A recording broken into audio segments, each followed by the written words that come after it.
Okay fine जी, let we start. अपने main topic की तरफ आते हैं। हेड ऑफ अकाउंट्स के ऊपर आते हैं। स्पॉटलाइट कर देगा। अब हेड ऑफ अकाउंट्स के ऊपर अगर हम आते हैं तो there are 4 head of accounts. अब यहाँ पर थोड़ा सा क्लैश होगा। आप कई स्टूडेंट्स ने यहाँ पर 5 हेड ऑफ अकाउंटिंग के बारे में पढ़ा होगा और कईयों ने 4 के बारे में पढ़ा होगा, but according actually these are the 4 heads. ये असल में 4 हेड्स हैं। जो पांचवा हेड हम डिस्कस करते हैं वो सेपरेट हेड नहीं है, वो इन्हीं में से निकलता है और इन्हीं का सब हेड है। अभी इसको हम प्रूफ करके भी चलेंगे इंशाल्लाह ताला। तो अभी बात को स्टार्ट करते हैं। सबसे पहले हेड ऑफ अकाउंट्स में सबसे पहला हेड हम डिस्कस करने जा रहे हैं एसेट्स, जिसका उर्दू मीनिंग की अगर हम बात करते हैं दैट इज कॉल्ड असासा। द प्रॉपर्टी हम बात करेंगे एसेट की। तो प्रॉपर्टी यहाँ हम एसेट की बात करते हैं तो हम क्या कहते हैं इसको।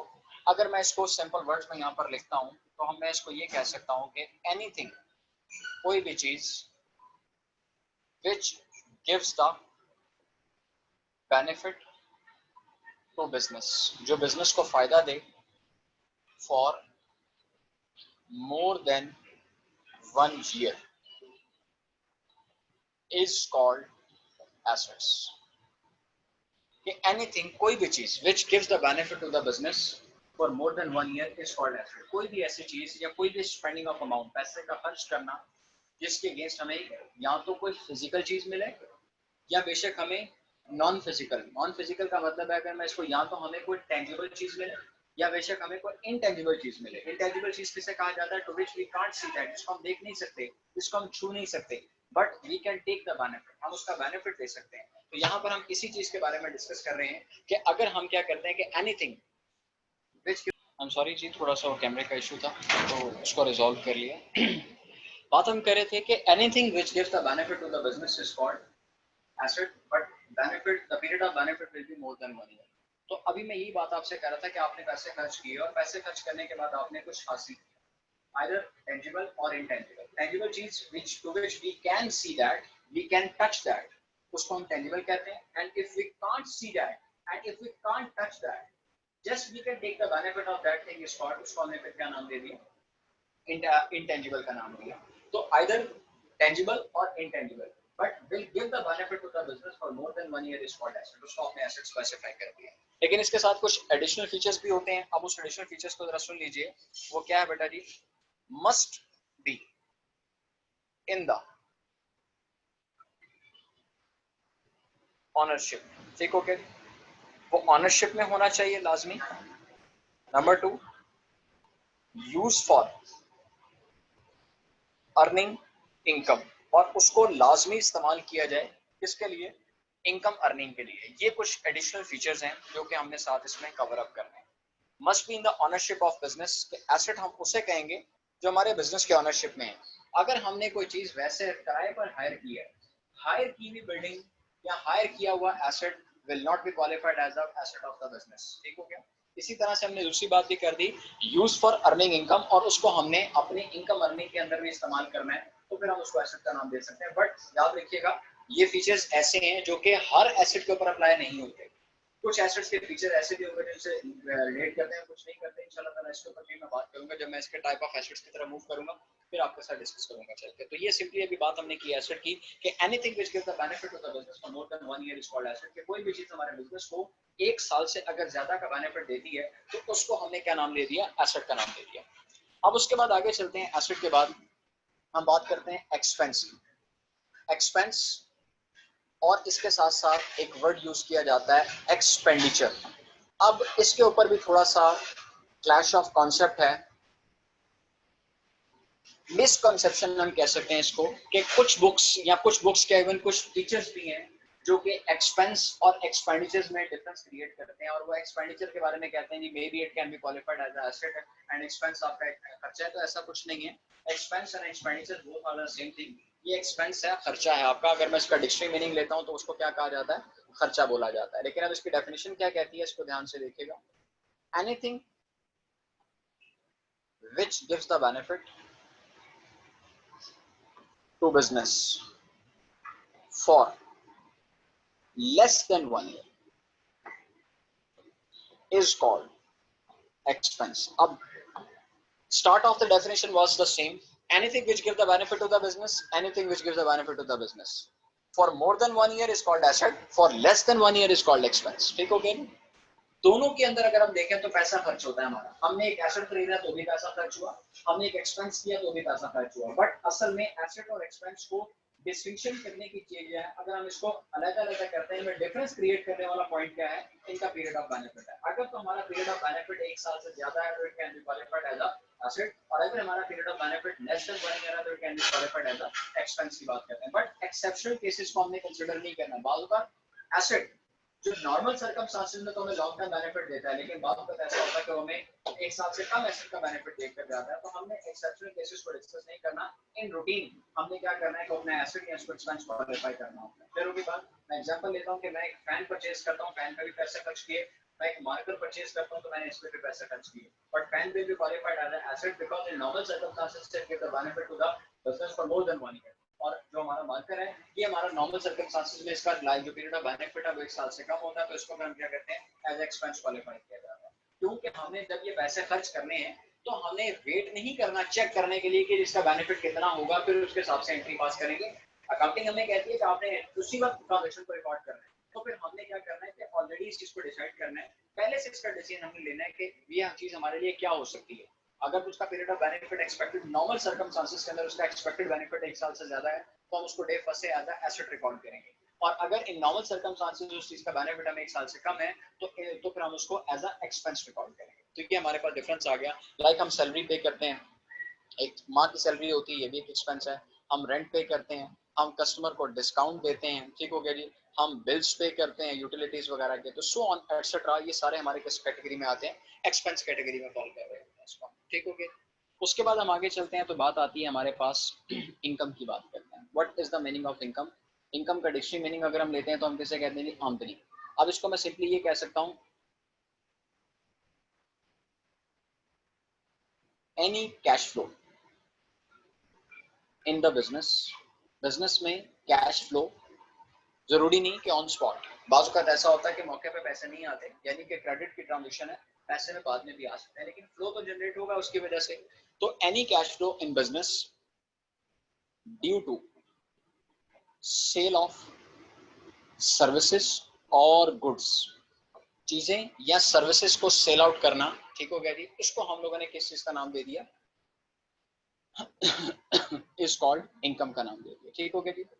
कि सेल ऑफ सर्विसेज आमदनी, यानी कि हमने अपनी सर्विसेज को सेल आउट किया, अपनी जिसको हम कहते हैं खिदमत की बात करते हैं, या हमने गुड्स को सेल आउट किया, और इसके अगेंस्ट हमारा जो कैश फ्लो जनरेट होता है उसको हमने क्या नाम दे दिया, आमदनी का नाम दे दिया, उसको हमने इनकम का नाम दे दिया। लाइक सेल्स की बात कर लेते हैं, लाइक हम कमीशन की बात कर लेते हैं, हम फीस की बात कर लेते हैं, हम डिविडेंड की बात कर लेते हैं, एक्सेट्रा। ये सारी एग्जांपल्स हमारी किस में आती हैं, इनकम में क्वालिफाई करती हैं। बट वन थिंग मोर, मैंने पहले बता दिया कि cash flow this is not hard and fast, on spot cash flow generate होगा। मौके पे कैश आ गया तो वो हमारी कैश ट्रांजैक्शन होती है, और अगर हमारा फ्यूचर ट्रांजैक्शन में चला गया कैश, हमारा फ्यूचर डेफर पेमेंट हो गई। डेफर पेमेंट का मतलब है कि आगे पोस्टपोन कर दिया कि पेमेंट आपको 2 माह 3 4 माह या 2 हफ्ते या 4 हफ्ते के बाद मिलेगी, इसका मतलब वो क्रेडिट की ट्रांजैक्शन है।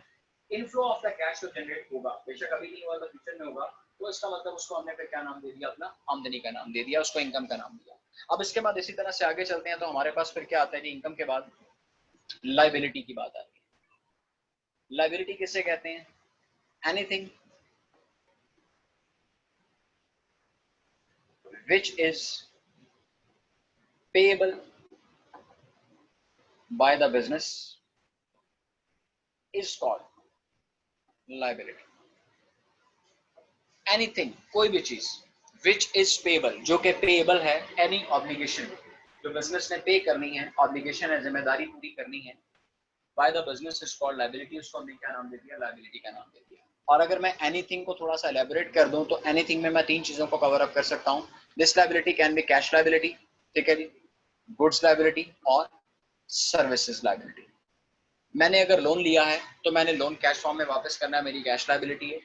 मैंने अगर किसी से पैसे एडवांस में ले लिए और उसके अगेंस्ट मैंने उसको चीजें डिलीवर करनी है तो मेरी गुड्स फॉर्म की लाइबिलिटी है।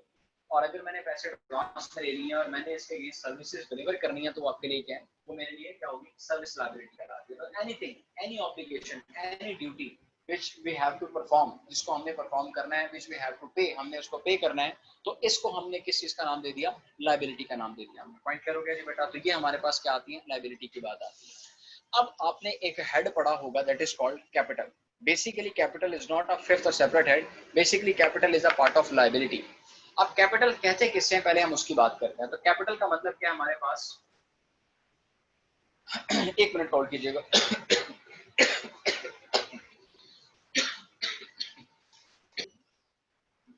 हम बात कर रहे थे कैपिटल की। Amount invested by the owner in the business is called capital. जो पैसा ओनर की तरफ से बिजनेस में इन्वेस्ट किया जाता है उसको हम क्या नाम देते हैं, कैपिटल का नाम देते हैं। And capital is also a liability. अब ये एक बड़ा अजीब सा कॉन्सेप्ट है, पॉइंट सुनने में तो बड़ा अजीब सा लगता है, मेरा बिजनेस, मेरा कैपिटल और वो एक liability. How can it possible? मैं ही ऑनर हूं, मेरा बिजनेस है, मैंने पैसा इन्वेस्ट किया है, मेरा कैपिटल है और वो लाइबिलिटी है। बेसिकली एक अकाउंटिंग का कॉन्सेप्ट है that is separate entity concept. Separate entity concept क्या कहता है, business and its owner are two separate entities, are two separate entities के बिजनेस जो है और उसका मालिक जो है, ये दो अलग अलग बातें हैं, अलग अलग एंटिटीज हैं, इन दोनों की अपनी अपनी अलग रिकग्निशन है।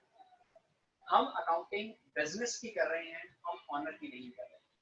Now consider yourself as a business and I am your owner. दो सेपरेट एंटिटीज हो गई।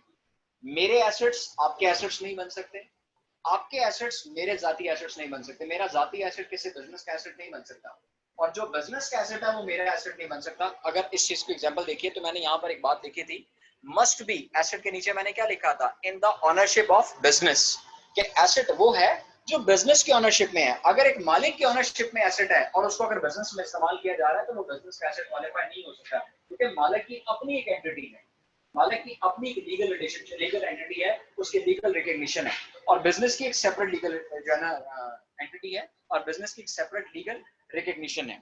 तो हम यही बात यहाँ पर कर रहे थे कि बिजनेस और ऑनर दो सेपरेट एंटिटीज हैं। Now consider yourself as a business, आप एक बिजनेस है, मैं एक ऑनर हूँ। मैं अगर आपको पैसा दे रहा हूँ एज अ कैपिटल, जो मैं आप में इन्वेस्ट करता हूँ, तो क्या वो पैसा आपका है? आपका पैसा नहीं है।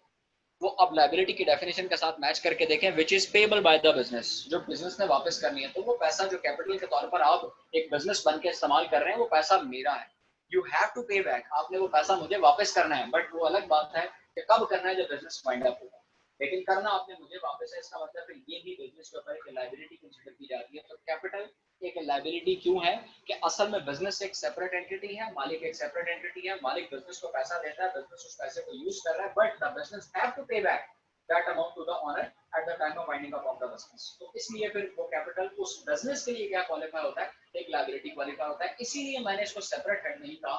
बेसिकली कैपिटल जो है वो लायबिलिटी का ही हिस्सा है, लायबिलिटी के हिस्से के साथ साथ इसको हम लोग इंटरनल लायबिलिटी का नाम भी दिया जाता है। ठीक हो गया जी? जो आउटसाइड बिजनेस हमने लायबिलिटीज पे करनी है, मैंने एम्प्लॉयज की सैलरी जो भी पेंडिंग की हुई है वो पे करनी है, मैंने क्रेडिटर्स की पेमेंट्स करनी है, मैंने लोन्स वापस करने हैं, ये सब एक्सटर्नल लायबिलिटीज कंसीडर की जाती है। आउटसाइड बिजनेस मैंने लोगों को पे करनी है, लेकिन मालिक के साथ जो डायरेक्ट रिलेशन होगा उसको हम लोग इंटरनल लायबिलिटी का नाम देते हैं। तो capital will be qualified as internal liability and will be the part of liability. इसको सेपरेट हेड के तौर पर हम डिस्कस नहीं करेंगे। तो चार मेन हमारे पास अकाउंटिंग हेड्स हैं जिसको हम लोगों ने डिस्कस करना है यहाँ पर। क्लियर होगी बात जी? तो these were the head of accounts है, जिसको बेडरॉक्स की बात करते हैं। Basically these are the four pillars of the accounting, जिसके ऊपर पूरी अकाउंटिंग की बिल्डिंग खड़ी है। तो ये फोर पिलर्स अगर आपको अंडरस्टैंडिंग में क्लियर हो जाते हैं तो इंशाल्लाह ताला it will be a very good thing. इसके ऊपर आपकी पूरी अकाउंटिंग बेस करनी होगी। तो मैंने आपसे जैसे पहले रिक्वेस्ट की थी कि इट विल टेक टाइम, हमारा अकाउंटिंग का जो टॉपिक है वो हमारे कुछ ज्यादा लेक्चर्स लेगा as compare to the previous one. दो बेनिफिट्स आपको हो जाएंगे इंशाल्लाह ताला। एक तो अल्लाह पाक आपकी सिलेक्शन करेगा, my best wishes with all of you, आप सबके साथ हैं। और उसके साथ साथ अल्लाह करे कि आप लोग लाइफ में आगे जब जाते हैं तो इंशाल्लाह ताला होप सो कि शायद, वैसे तो मैंने पहले कहा कि you are all are qualified, आप सारे क्वालिफाइड हैं माशाल्लाह, आप सबका नॉलेज बहुत अच्छा है, लेकिन I should try my best कि शायद मेरी तरफ से कोई दो चार चीज़ों का एडिशन हो जाए आप लोगों के लिए, तो hope so it will be better for you. तो आज का लेक्चर हम लोग यहाँ पर फिर वाइंड अप करते हैं कि हमने अपने हेड ऑफ अकाउंट्स को डिस्कस किया, इससे पीछे हमने डेफिनेशन ऑफ अकाउंटिंग को डिस्कस किया, और कुछ हम लोगों ने स्टैंडर्ड्स के ऊपर डिस्कस किया आपके साथ। तो आज की हमारी डिस्कशन यहाँ वाइंड अप है। इंशाल्लाह ताला कल हमने फिर अभी इसके ऊपर अकाउंटिंग के कुछ कॉन्सेप्ट्स हैं एंड कुछ बेसिक टर्म्स हैं, कल का भी पूरा लेक्चर हमारा उन्हीं के ऊपर गुजरेगा। फिर उसके बाद मैं फिर अकाउंटिंग के स्पेसिफिक टॉपिक्स को मूव करूंगा। जो बीकॉम के हमारे कुछ चैप्टर्स हैं उनके ऊपर चलूंगा, इसी तरह से जो बीबीए की बुक्स के हमारे कुछ टॉपिक्स हैं उनके ऊपर चलूंगा। और I should try my best कि विद इन अ वीक मैं कोशिश करूंगा कि 5 से 6 लेक्चर्स हैं उसमें इंशाल्लाह ताला इसको वाइंड अप कर सकूं। But I should try my best कि मैं इसको कवर अप कर सकूं। एक्सपेंडिचर के ऊपर क्वेश्चन आपकी तरफ से है, मैं दोबारा से रिपीट कर देता हूँ जी। Anything which gives the benefit to business for less than 1 year. Expense किसी भी ऐसे खर्चे को कहा जाता है, किसी भी ऐसे पैसे खर्च करने को कहा जाता है कि जिसका बेनिफिट आपके बिजनेस को होगा लेकिन उसका पीरियड ऑफ बेनिफिट 1 साल से कम होगा। फायदा तो होगा लेकिन उसका फायदा 1 साल से कम होगा, इसीलिए उसको हम पे क्या नाम देते हैं, एक्सपेंस का नाम। क्लियर होगी बात? तो अभी मैं बात कर रहा था कि कल हमने अकाउंटिंग कॉन्सेप्ट्स को डिस्कस करना है, कुछ अकाउंटिंग टर्म डिस्कस करनी है इंशाल्लाह ताला। Tomorrow we shall discuss about the types of assets. Assets के टाइप्स के ऊपर इंशाल्लाह हमारी अभी कल बात होगी। टाइप्स ऑफ लायबिलिटीज के ऊपर हमारी कल बात होगी इसके ऊपर। और इसके अलावा कुछ और अकाउंटिंग टर्म्स हैं, कुछ और अकाउंटिंग कॉन्सेप्ट्स हैं, जैसे कि एक सेपरेट एंटिटी कॉन्सेप्ट अभी आपके साथ शेयर किया, इसी तरह से मटीरियलिटी कॉन्सेप्ट है, इसी तरह से प्रूडेंस कॉन्सेप्ट है, इसी तरह से हमारी जो है वो मटीरियलिटी कॉन्सेप्ट है। तो काफी कॉन्सेप्ट्स हैं इंशाल्लाह ताला, जिसके ऊपर हम लोग कल बात करेंगे। तो आज की डिस्कशन को यहाँ पे कंप्लीट करते हैं। तो फिर से एक छोटा सा आपका क्वेश्चन सेशन आपके साथ कैरी करता हूँ। जितनी क्वेरीज आपके साथ हैं तो इंशाल्लाह उसको मैं कवर करता हूँ आपके साथ। Thank you.